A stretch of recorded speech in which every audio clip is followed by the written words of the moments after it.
Now, I didn't know Stephen was going to sing that song this morning, but it kind of keys in good with my introduction.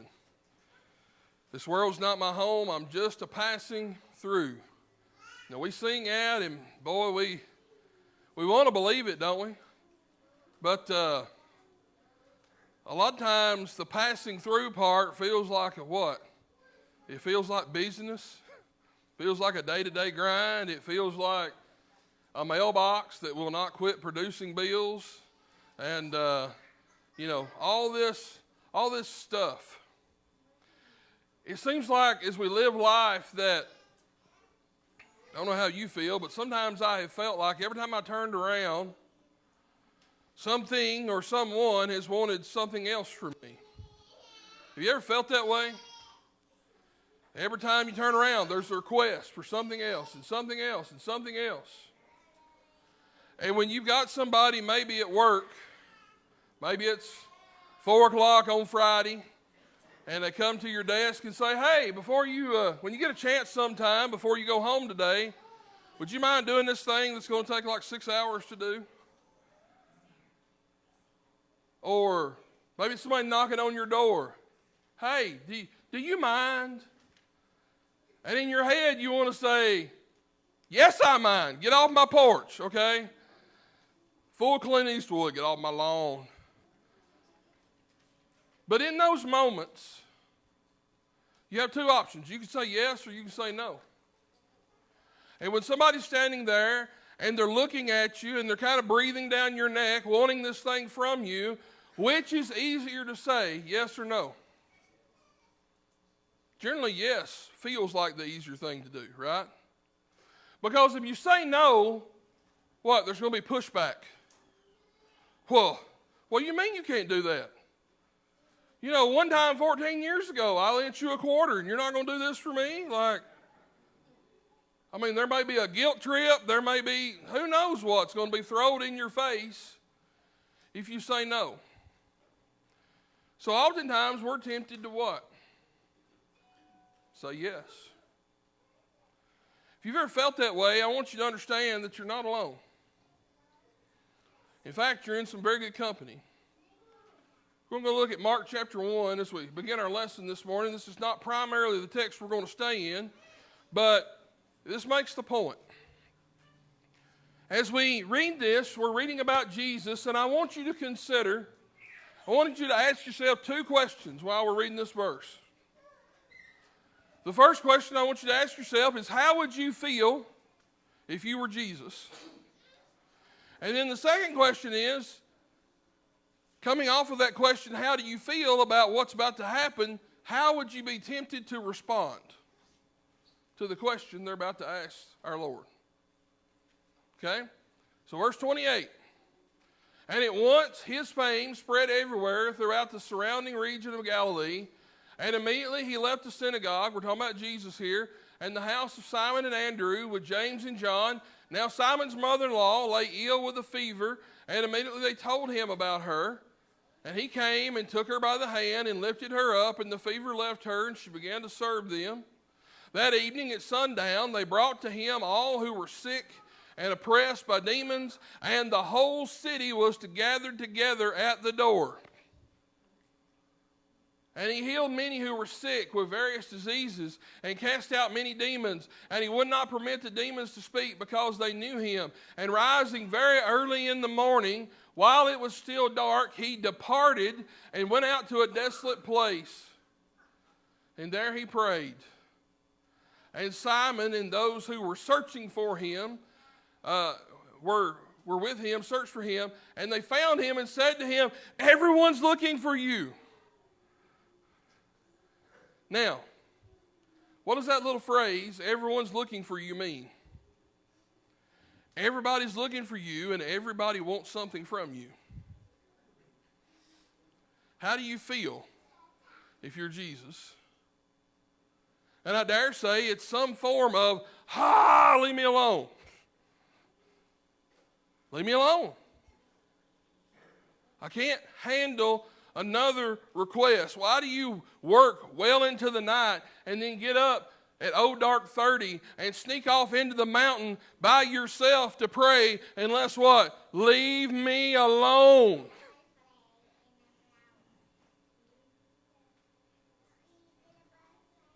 But now, that may be how you're feeling.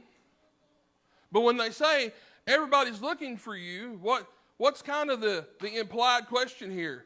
Come on back down and let's get to work. Jesus, everybody's looking for you. Let's go back and let's do what we did last night. Let's do it some more.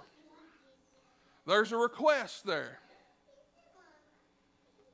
How do you think the Lord's going to answer? Now, you probably got your Bible in your lap, and you probably read ahead, and you know how He's going to answer, right? But just stay with me just a minute. This lesson today is not about saying no for the wrong reasons. You understand, when somebody asks you for something, you can just say no because you're lazy, because you want to, because you kind of woke up like Oscar the Grouch today, just leave me alone, okay? We're not talking about saying no for the wrong reason. What I want to talk to you about today is saying yes when it hurts you. Saying yes when yes is not the right thing to say.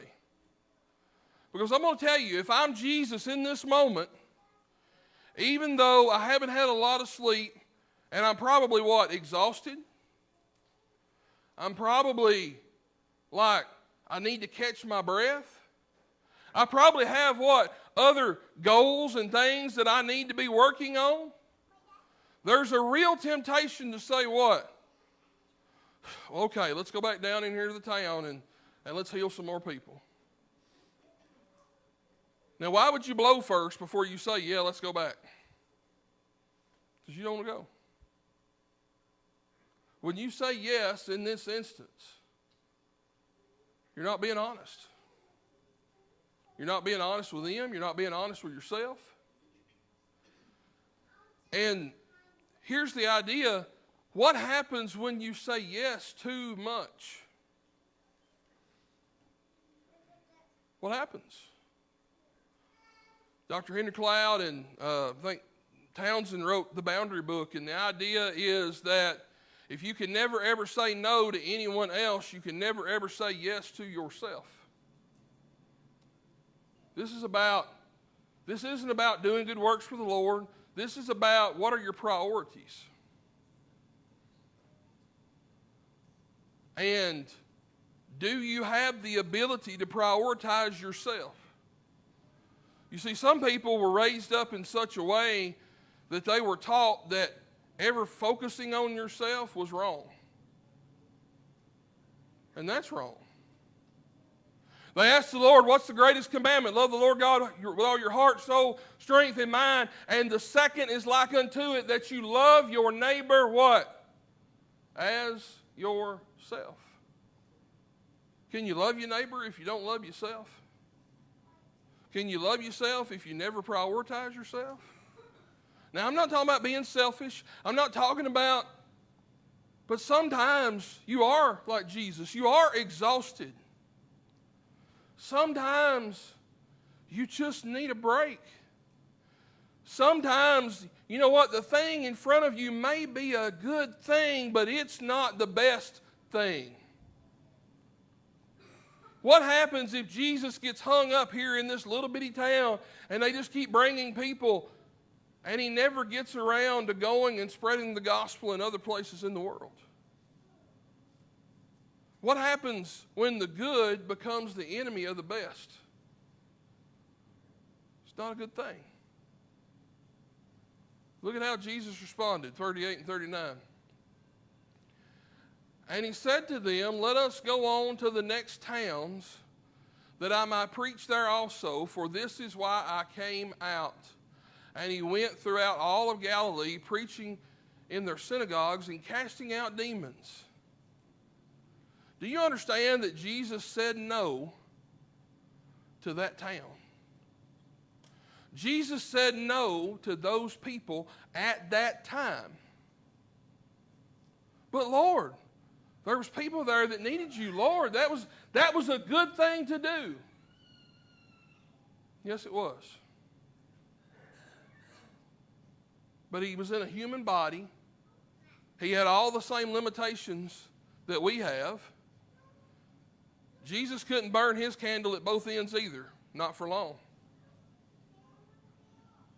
There's sometimes when saying yes hurts you. And that's what I want to talk about today. I think the scientific or the psychological term, if we were to describe it, is being a people pleaser. And don't get me wrong, I'm not saying that we need to walk around and be arrogant and that, I don't care about you, I care about God. That's not what I'm talking about.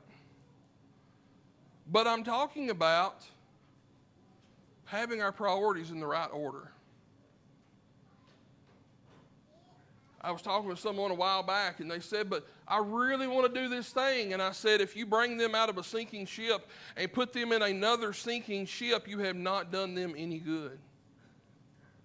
Sometimes you just can't. And in those moments, you have to be honest. You have to say, man, I wish I could, but I cannot. And it's hard to do.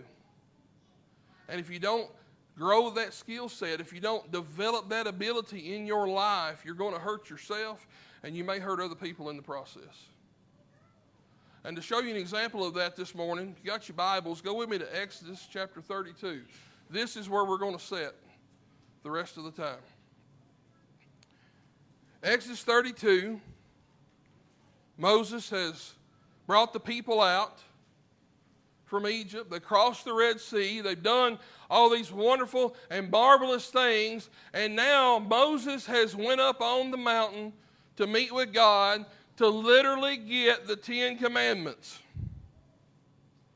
And Moses is going to be gone for a few days. And in the meantime, Aaron is kind of left in charge. Aaron, you watch. Right? You're in charge while I'm gone. And what's going to happen while Moses is up on this mountain? They're going to build a golden calf. Now, the people's one thing, but today I want you to focus on Aaron. Because Aaron is someone who succumbed to people pleasing. And it cost him, and it cost the people a lot. And we want to look at these things and try to figure out some principles to help us. So, beginning in verse 1, Exodus 32, verse 1, when the people saw that Moses delayed to come down from the mountain, the people gathered themselves together to Aaron and said to him, up. Isn't that a weird way to start a conversation? Get up! Get up and make us gods who shall go before us. As for this Moses, the man who brought us up out of the land of Egypt, we do not know what has become of him. Now, what should have Aaron done in this moment? Go set yourself back down and hush. Maybe. But why didn't he? Why is Aaron going to allow this group of people to take a man that Aaron follows, that Aaron has seen do the very will and works of God, and talk down about him, and not only talk down about him, but disobey him? Why is he going to allow them to do that? Text doesn't tell us, but being human and all, I bet I know why. Because of fear. You ever been afraid? There's one Aaron, and how many people are there? A bunch. You ever felt outnumbered? Hey, we want you to do this. And what's he do? Abada, abada, abada, abada. He wants to say no, probably. But instead, he goes along with it. Can I tell you something? Aaron was outnumbered, and you're always going to be outnumbered. You're always going to be outnumbered. Now, they may not come up on you in a mob, but there's more people out there than there are you. There's only one you. There's a bunch of them. That's what makes that word plural, is them. There's more of them than there is you. That's your grammar lesson for the day. You're always going to be outnumbered. But here's the thing. Sometimes we talk about me, myself, and I. Let's talk about me and myself for just a moment. If you don't ever prioritize you, who's going to prioritize you? Nobody else in that crowd is. If you don't stand up, I've tried to help people over the years who they would literally go to battle and do all these miraculous almost things to try to help other people, and yet they would not lift a finger to help themselves because somebody beat them down and somebody told them they weren't good enough and somebody hurt them. You're always going to be outnumbered. But at the end of the day, if you don't stand up for you, nobody's going to stand up for you. What would they have done if Aaron had said, no, I'm not going to build this calf. I'm not going to make you a false god. Moses is up on the top of that mountain with our God, the God that brought us out across the Red Sea, the God who's going to feed us manna, the God who's going to take care of us. If the whole crowd had turned on him and killed him, what would have been the result for Aaron? Welcome home, good and faithful servant. What could they really do to him? What did Jesus tell people? Don't fear those that can destroy the body. Fear who? Him who can destroy both body and soul in hell. You're always going to be outnumbered. So, you're just going to have to accept that. And you're going to stand up for yourself. Like I say, we're not talking about being lazy. We're not talking about being selfish. We're just talking about sometimes you got to say no for you. I can't do it. You'll always be outnumbered. Now, verse 2. The other thing about people pleasing is it wastes your time, talent, and ability. Look at verse 2. Aaron said to them, well, take off your rings of gold that are in your ears of your wives and sons and your daughters and bring them to me. So all the people took off the rings of gold that were in the ears and brought them to Aaron. And he received the gold from their hand and fashioned it with a graving tool and made a golden calf. And they said, these are your gods, O Israel, who brought you up out of the land of Egypt. Can I ask you a question? Do you think Aaron had on his calendar for the day, if they had such a thing, make a false idol today? Probably not. Probably not what he thought he was going to be doing today. But because he has to what? Appease this mass of people that's in front of him, now he's got to gather this gold, he's got to melt it down, he's got to work it, he's got to, and this is going to come into play here in a little bit, right? How long did it take him to make this golden calf? Because I'm going to tell you what it didn't do. I've done enough metalworking to know that it didn't just pop out of the fire like he's going to tell Moses later on. Right? He had to melt down an ingot. He had to beat on it, hammer it. He had to do all this stuff. He may have worked 4, 5, 6 hours. You ever had somebody waste half your day? Or maybe a whole day? And you get done and you think, well, I ain't never going to get that back. Because you can make more money. You know, if your house burns to the ground, you can get another house. But you ain't getting no time back. You can't get it back. What could have Aaron done with this time instead of leading the people astray? Maybe he could have pulled out a scroll. Maybe he could have sat and told them about their God. Maybe he could have reminded them of what Moses did. Maybe he could have played solitaire. I don't know, but anything would have been better than this. Leading the people into idolatry. Why? Because you're scared. I get why he felt that way. I get why he went along. I'd love to stand up here and tell you that I've never succumbed to peer pressure. Look at me. But I have. But I know better now. And whatever anxiety or fear or whatever it is that you feel, when you're sitting there saying, I need to say no, I need to say no, I hate to say no, whatever you feel before that is going to be 10 times worse when you say yes and put yourself in a bind and give up time and talents and resources that you really need probably for something else. You're going to wind up hating yourself more than whatever the anxiety that you feel to say no. You just will. It wastes time, talent, and ability. And one of them you can't get back. Makes you violate your values. Verse 5 and 6. When Aaron saw this, he built an altar before it. And Aaron made a proclamation and said, tomorrow shall be a feast to the Lord. And they rose up early the next day and offered burnt offerings and brought peace offerings. And the people sat down to eat and drink and rose up to play. Do you think Aaron thought this was really God?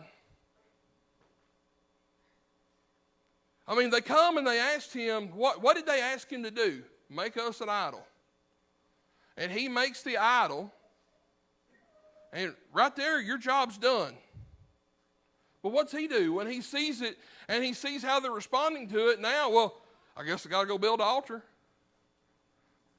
I guess I got to, I guess now that I've built the idol and the altar, now I need to go organize a worship day for this false god that I know is wrong.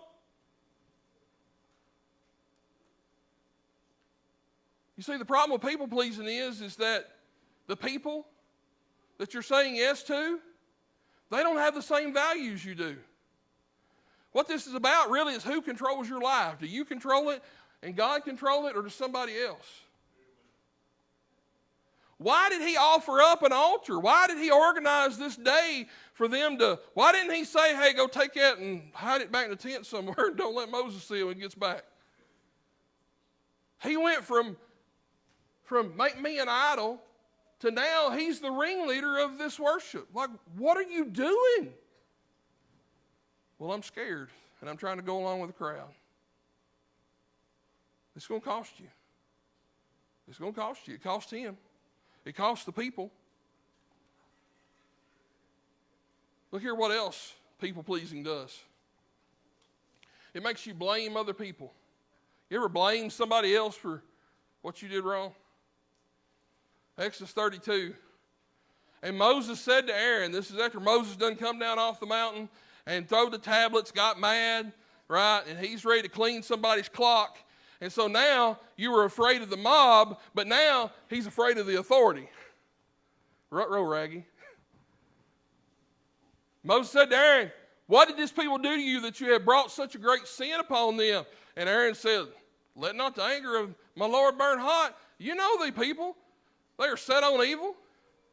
It wasn't me. What? It's them. It's their fault. You ever talk to somebody that can't take responsibility for nothing? And it's an easy trap to fall into. The other day, I'll tell this on myself.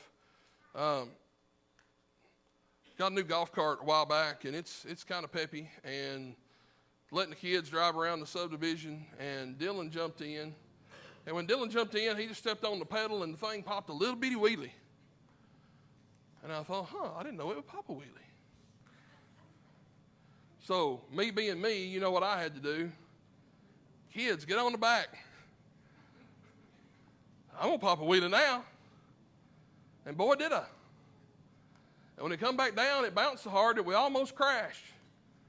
And we come screeching to a stop, and everybody kind of got over their shock.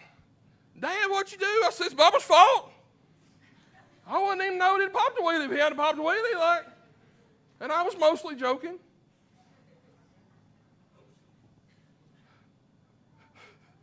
That wasn't Bubba's fault. That wasn't my fault. It's so easy to blame others when you get caught saying yes when you should have said no.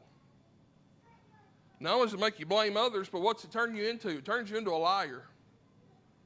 Well, they said to me, make us gods who should go before us. And as for this Moses, the man who brought us up out of the land of Egypt, we do not know what's become of him. So I said to them, let any who have gold take it off. So they gave it to me, and I threw it into the fire, and out popped the calf. You liar. I have forged metal before. Ain't nothing popping out the fire by itself.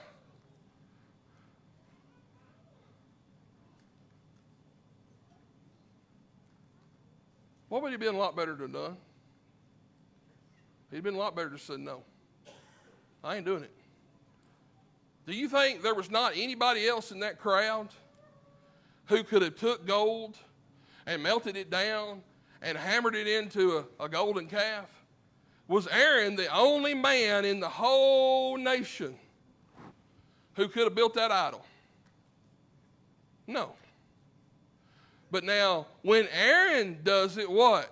Well, it's okay for us to do it because the authority's doing it. You see? They playing him like a sucker. And he went right along with it. Also, people-pleasing doesn't make anybody any better. 25 through 26.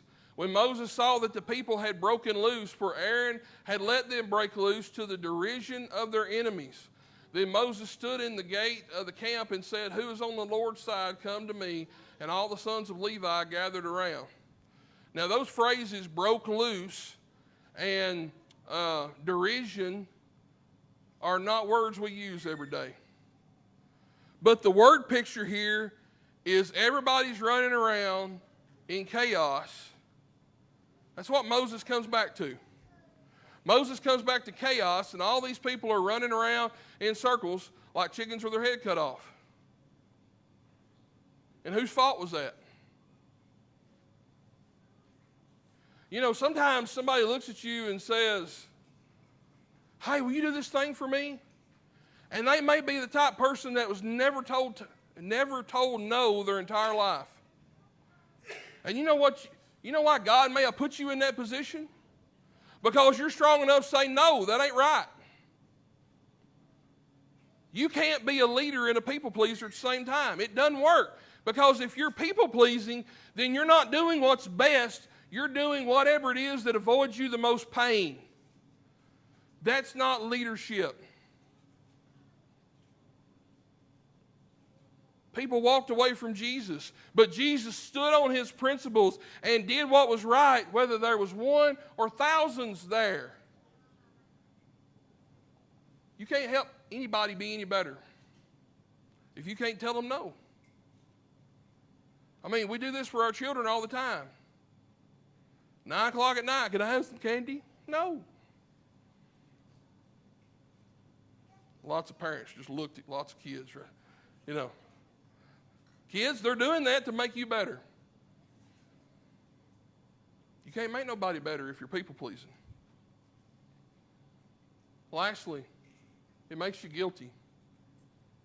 Then the Lord sent a plague to the people because they made the calf, oh, by the way, the one that Aaron made. Womp womp.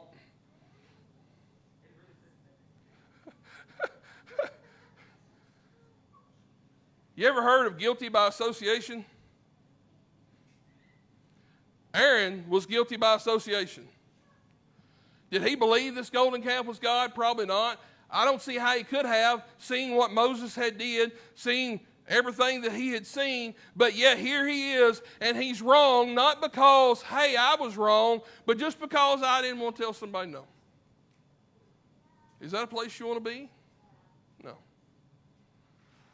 Look at all these things, thinking about people pleasing. And this is the last thing I got. We'll wrap this up. But Paul talking about this in Galatians. This was a problem. It was a problem in Exodus 32. It was a problem in the first century. It's a problem today. And I get why it is. But Paul would say this to the Galatians. I'm astonished that you're so quickly deserting him who called you in the grace of Christ and are turning to a different gospel. Now that there is not another one, not that there is another one, but there are some who trouble you and want to distort the gospel of Christ. But even if we or an angel from heaven should preach to you a gospel contrary to the one we preach to you, let him be accursed.